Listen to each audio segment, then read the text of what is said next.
صلی علی نبینا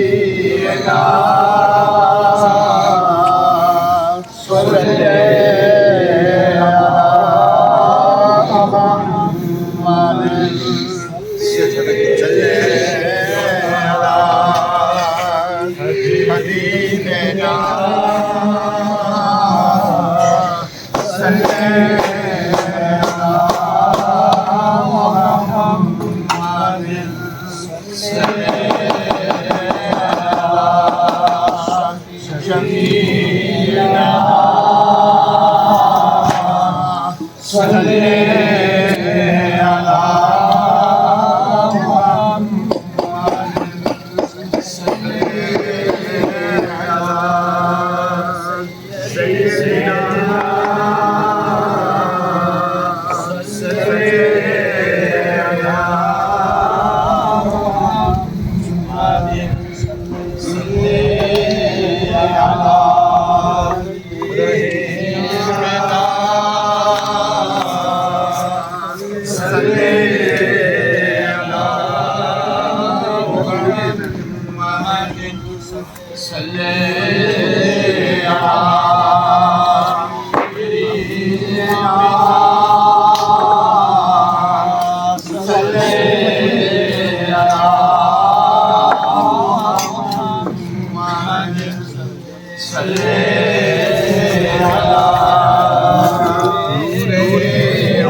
الصلاة والسلام عليك يا خاتم النبيين وعلى آلك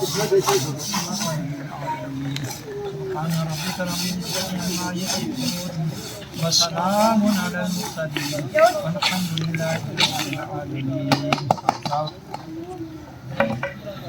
اللہ پاک مسلمانوں سے کہا دے میں بچی آپریشن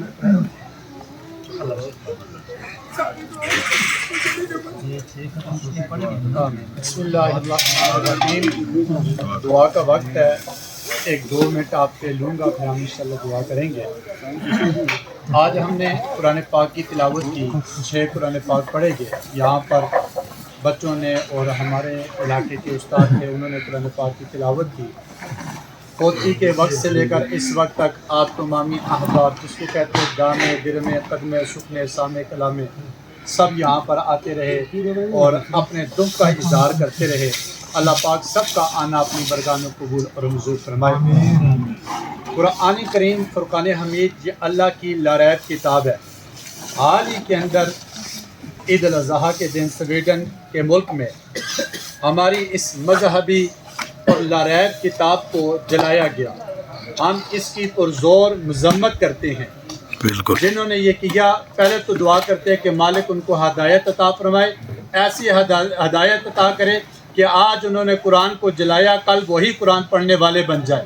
آمین. اگر وہ ہدایت کے قابل نہیں ہے تو اللہ پاک کی برگاہ میں یہی دعا ہے کہ مالک کائنات ان کو نیست و نابود کر دے. ہم یہاں پر پاکستان اور ایبٹ آباد اور بانڈی منصور سے جا کر ان لوگوں کو قتل بھی نہیں کر سکتے، ہمارے پاس ایسی طاقت بھی نہیں ہے۔ ہم ان کو جواب بھی دینا چاہتے ہیں، اور میں سمجھتا ہوں کہ بہترین اس کا جواب یہ ہے کہ انہوں نے ہمارے قرآن کو جلایا۔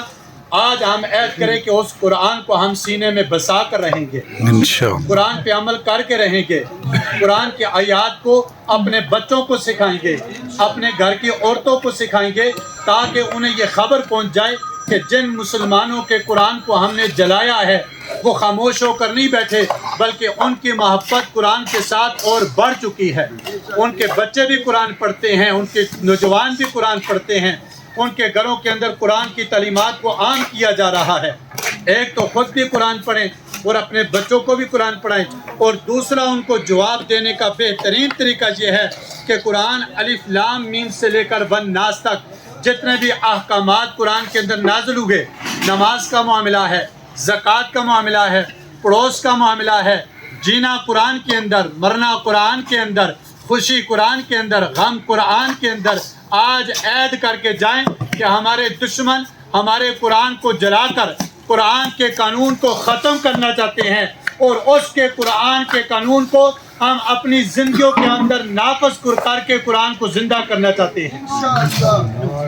لہٰذا آپ کوشش کریں کہ قرآن پڑھیں، قرآن کی تعلیمات پر عمل کریں، اور اس کی تعلیمات کو آپ دوسروں تک پہنچائیں۔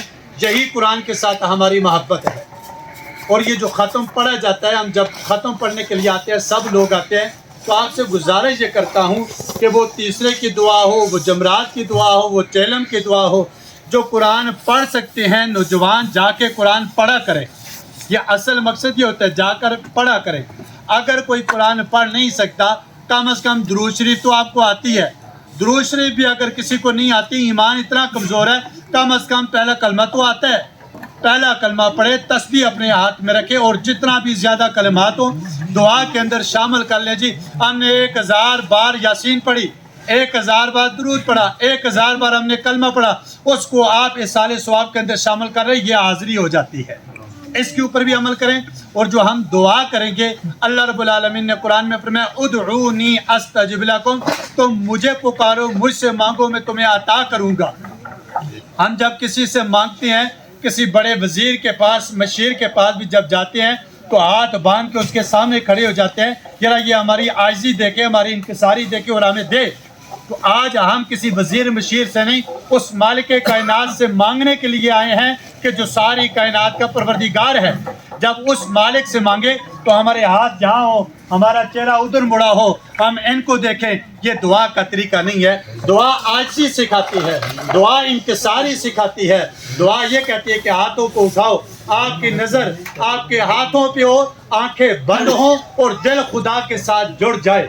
جب دل خدا کے ساتھ جڑ جائے گا تو پھر مالک کی طرف سے آواز آئے گی، اے عاجزی اور انکساری کے ساتھ مجھ سے مانگنے والے، تو نے عاجزی اور انکساری کی، مانگنا تیرا کام تھا، تجھے عطا کرنا مجھ خدا کا کام ہے۔ سبحان اللہ۔ تمامی احباب سے گزارش کرتا ہوں، خشوع خضوع کے ساتھ سورہ فاتحہ پڑھیں گے، سورہ اخلاص پڑھیں گے، جتنا بھی کلام عظیم پڑھا گیا، میرے مل کیا گیا، اللہ پاک کلام کو قبول فرما کر، بالخصوص ہماری خالہ جان ان کی روح کو پیش کرتے ہیں، اللہ پاک قبول فرمائے، ان کی قبر کو جنت کے باغوں میں سے ایک باغ بنائے۔ ہماری جو بہن بیمار ہیں، جتنے بھی بیمار ہیں، بالخصوص جو مریض زخمی ہوئے ہیں، دعا کریں مالک کائنات اپنے محبوب کے صدقے ان کو شفا نصیب فرمائے۔ آمین۔